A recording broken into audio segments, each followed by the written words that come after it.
The Gerald R. Ford Foundation held their annual America's First Ladies event today in Grand Rapids. The program took an in-depth look at two First Ladies, Betty Ford and Pat Nixon, and their contributions in a moderated conversation entitled Lives of Leadership, Courage, and Grace.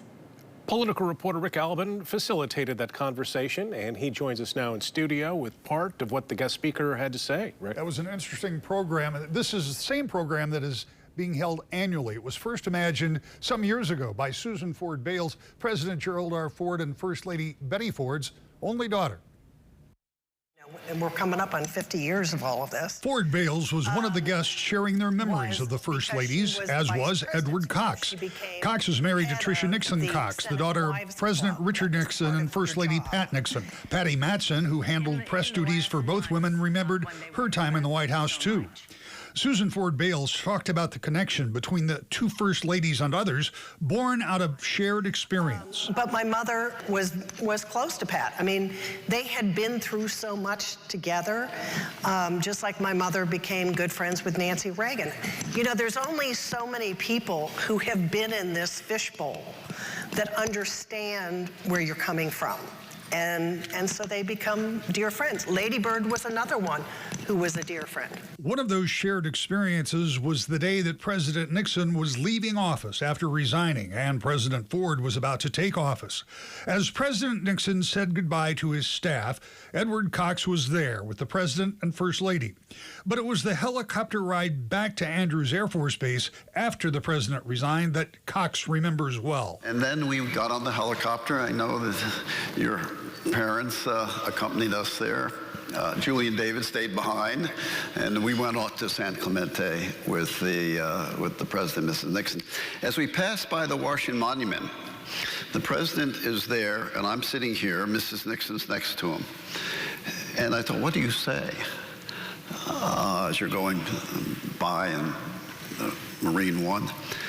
And I said, Mr. President, in 10 years, you will be back. Because that's the type of person he was, and Mrs. Nixon was. They were fighters. And 10 years later, by order of Katharine Graham, who heard him give a speech, he was on the cover of Newsweek saying, he's back.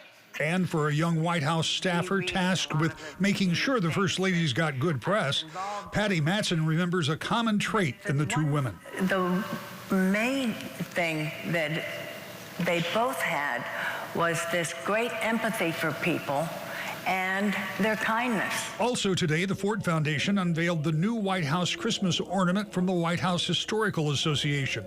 Each year, the group produces an ornament that recognizes presidents and their time in office. This year, it honors the Ford presidency with this ornament that includes the president's Scout Troop number, as he is the only president to reach the rank of Eagle Scout, his number while playing football at U of M, and a picture of CVN 78.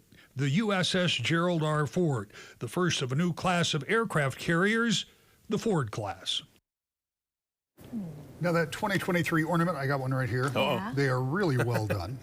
They are available through the White House Historic Association, and they have them for most presidents from years past. But it's an honor for presidents to be so represented. Oh, yeah. Sure. And that was one of the things we talked about today. Yeah. Oh, the stories they have. Man. It was fascinating to sit and listen to them today. And I said towards the end of the conversation, it was only too true.